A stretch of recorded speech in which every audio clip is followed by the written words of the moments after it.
Namaste. Welcome to yet another episode of Business Dialogues by Thought Habitat Speech.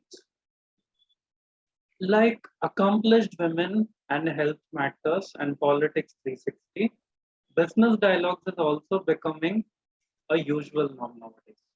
We started with a staffing and recruiting firm, and now we are with one of the most transformative entrepreneur in the FMCG space in India. You know, if you ask anyone, food business is considered as the most easiest thing because we all know how to cook in one way or the other. Or even if not cook, we all know how to make achar and sell, right? And secondly, in today's world, apart from achar, we have a requirement. We have a very big demand for ready to cook products. And that's what Zissto has been into. Zissto is a convenience food company that is committed to offering people ease and speed in cooking and eating needs. Yeah, that is something which every single bachelor out there wants. We don't have that patience to cook everything specific and make everything very authentic. Rather, we want a shortcut to make authentic food in the easiest way possible. Be it our makhni or be it our handi or be it our paneer butter masala or anything. We want a shortcut, and that's what Zissto has been offering to us. Whether you're a vegetarian or non-vegetarian, or even if you're a Jain, we all are looking for that currently.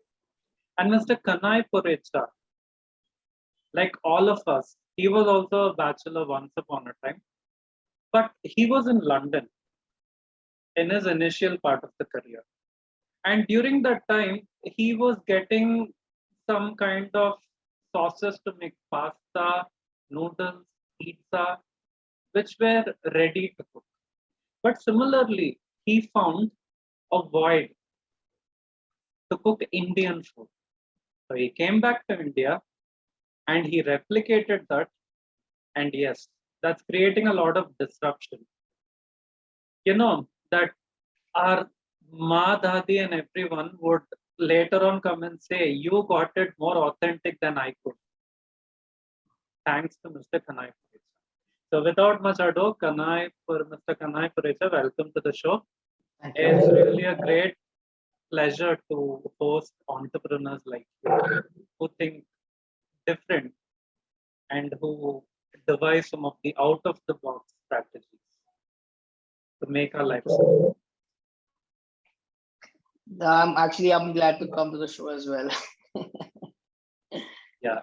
So, Mr. Porecha, I have a few questions for you. Sure. Yeah.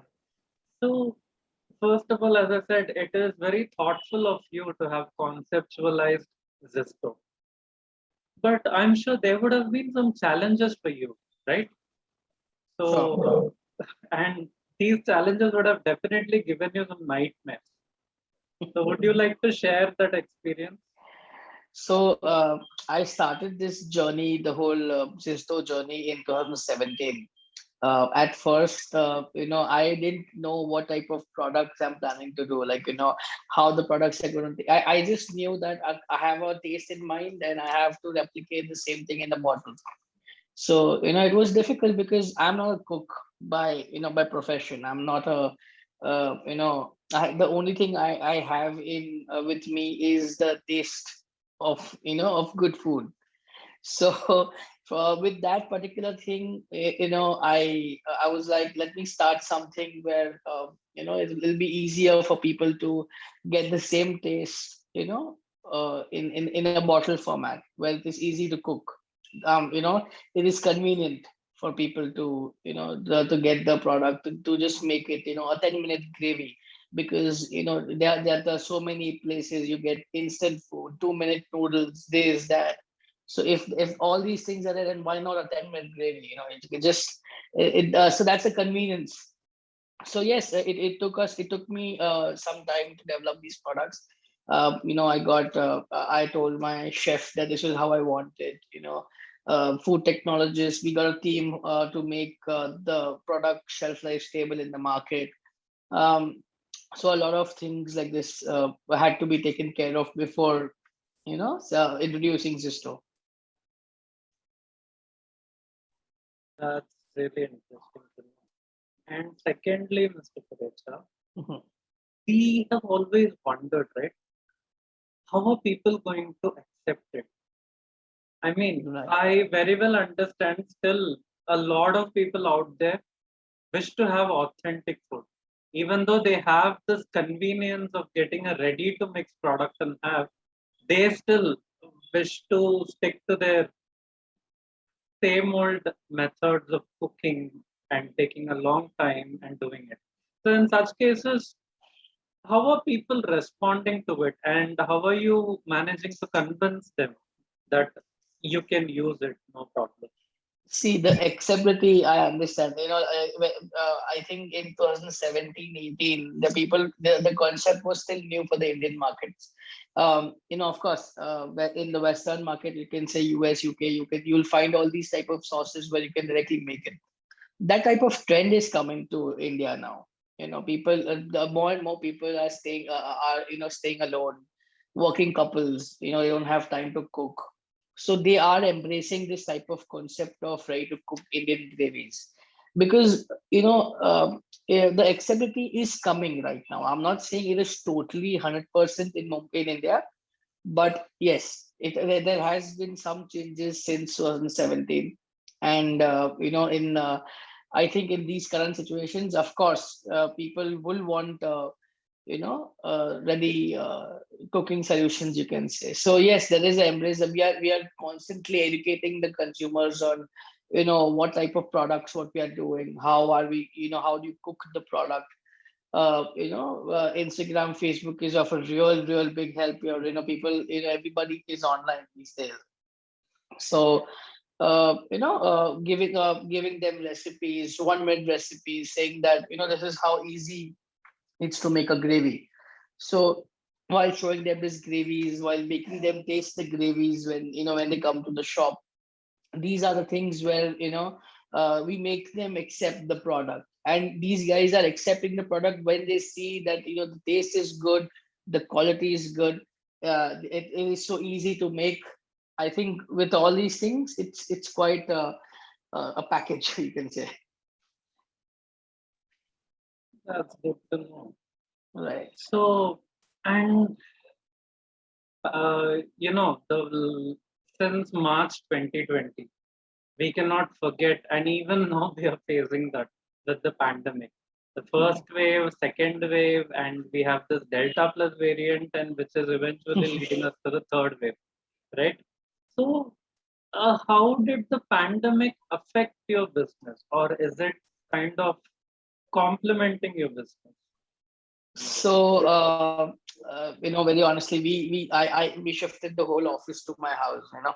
All in the pandemic, I didn't stop working. At the end of the day, in the food industry, I think that was one of the industries which didn't stop working. Of course, healthcare was anyways working on in full growth, and the second industry which was working was food, because that's what people will never stop having food wherever they are. They have to, when they have to live, they have to have food.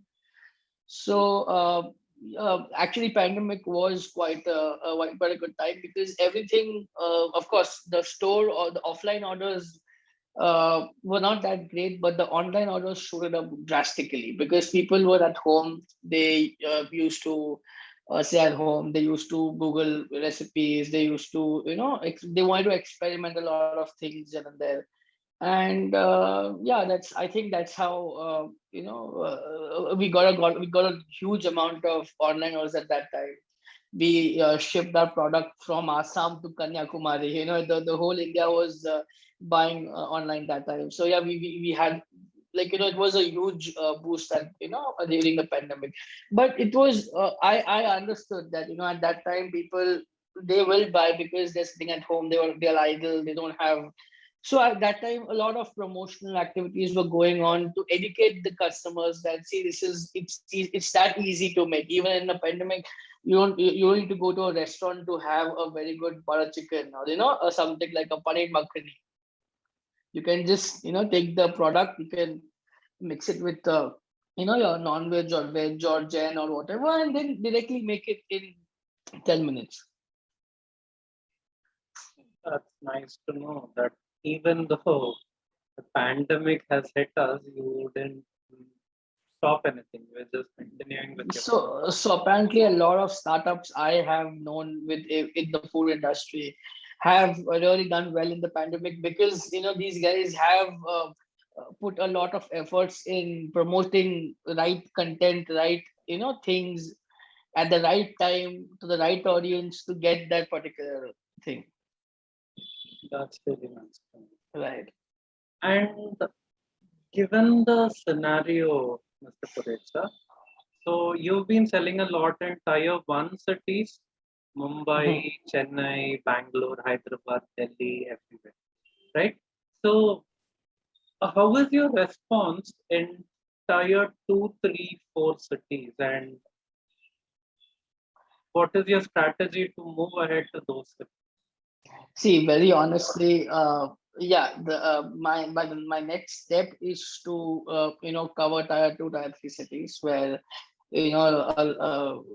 a lot of people are there who are willing to try new products at the end of the day. Because we have what we have seen is that of course metro cities are there where people are living alone and working couples, this that. But what we have seen is a lot of housewives as well who are in tier two, tier three cities, and they really want to try something new. Because for them, it for the new housewives, you can say our generation, it is getting very difficult for and monotonous for them to cook every day in the kitchen. So a lot of comment feedbacks they've given, they've told us that you can get the products available in tier two. We've got really good orders from tier cities as well. So yes, I am like we are not there in the offline segment in tier two cities, but online, of course, we're there pan India. But I am planning to grow myself there soon. You can say.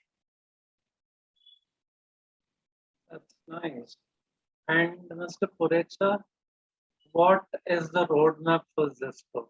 So how do you see Zissto growing in the coming years? See, my aim was to get into the convenience segment. I want my consumers to have a lot of convenient products, which is you can say they can it's easy for them to cook in the kitchen. So, for example, gravies is one of the option at the end of the day. So, Zissto, basically, when you think about Zissto, I want the consumers to think of a brand which is easy to cook, which is selling convenience to them, which is a one-stop solution for food products.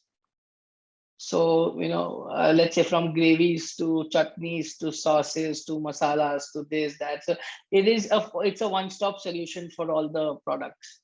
That's where I want Zesto to be at. It should be at everyone's tongue when they think about cooking or kitchen, or something cooking something authentic, cooking something tasty, and with of course the convenient factor. That's really interesting to know. Overall, it's been a great conversation with you, Mr. Purecha. So understanding how you started with the challenges and how you're going ahead and what is your future plans. And that is all really interesting. So, and very soon I'm gonna try your products also. So because I've Definitely. been looking at recipes, so now I want more of your products so that it reduces my time in cooking. Thank you so Definitely. much for joining with us today. Thank you, Arvid. Thank you.